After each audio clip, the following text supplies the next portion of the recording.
పోసుకున్నాం కదా, కొంచెం మసలాలి. మసిలిన తర్వాత చింతపండు రసము, శనగపిండి కూడా కలిపి పెట్టుకున్నాం కదా, అవి పోసుకున్నాం. కొద్దిసేపు మూత పెట్టుకుందాం మసలేదాకా.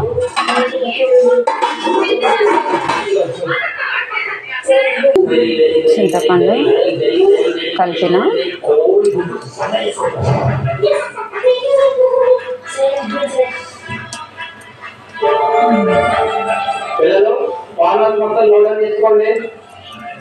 చూద్దాం మసలుందేమో.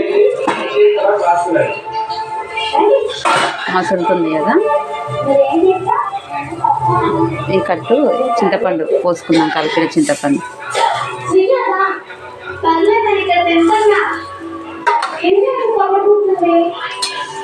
అట్లనే ఇగో ఇది కూడా పోసుకున్నాము శనగపిండి. నేనైతే అది కొంచెమే ఉందని చెప్పి శనగపిండి అయితే కలిపి పోసుకున్నాను. లేకుంటే ఉల్లిగడ్డలు మిక్సీకి వేసుకొని అట్లా కూడా వేసుకోవచ్చు, ఆప్షన్. శనగపిండి కూడా పోసేసుకుంటున్నాను నేనైతే.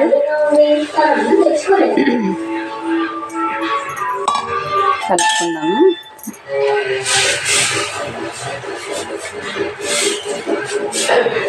ఇక ఉల్లిచారు అయితే చాలా హెల్త్కి అయితే చాలా మంచిది ఫ్రెండ్స్. టేస్ట్ కూడా చాలా బాగుంటుంది. మేమైతే వీక్లీ 1 టైం అయితే చేసుకుంటాం, కంపల్సరీ చేసుకుంటాం. కొంచెం మసలనిద్దాం, మూత వేసుకుందాం. చూద్దాం ఉల్లిచారు మసులుతుందో లేదో. చూడండి, ఉల్లిచారు అయితే మసులుతుంది. దీంట్లో అయితే ఇప్పుడు ఒక రెమెడీ వేసుకుందాం, అదే జీలకర్ర మెంతుల పొడి ఫ్రెండ్స్. దీంట్లో వేసినాం అనుకో చాలా టేస్ట్ ఉంటుంది.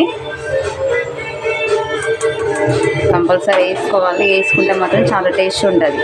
తినాలి వాళ్ళు వేసుకోకుండా పర్లేదు, కాకపోతే ఆ జీలకర్ర మెంతుల పొడి వేసినాం అనుకో చాలా టేస్ట్ ఉంటుంది. చూడండి మసులుతుంది కదా, స్మెల్ అయితే చాలా బాగా వస్తుంది. నాకైతే ఎప్పుడెప్పుడు తినాలని ఉంది. వేడి వేడి అన్నంలో ఉల్లిచారు వేసుకొని తింటే చెప్పలేము ఇంకా టేస్ట్ అంత బాగుంటుంది. ఇంకో మసులుతుంది కదా, కొద్దిసేపు మసలనిచ్చి కొత్తిమీర వేసుకొని స్టవ్ ఆఫ్ చేసుకుందాం.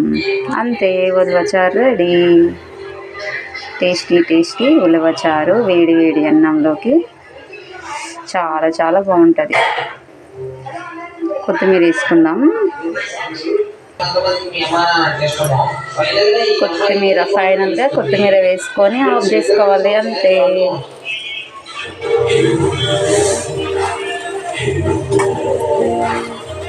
అయిపోయింది ఫ్రెండ్స్, వేడి వేడి మసలేటి ఉల్లిచారు రెడీ.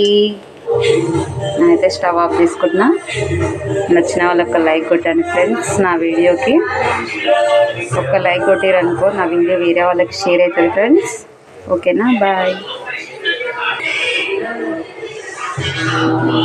అయిపోయింది, నేను మూత అయితే పెట్టేసుకుంటున్నాను.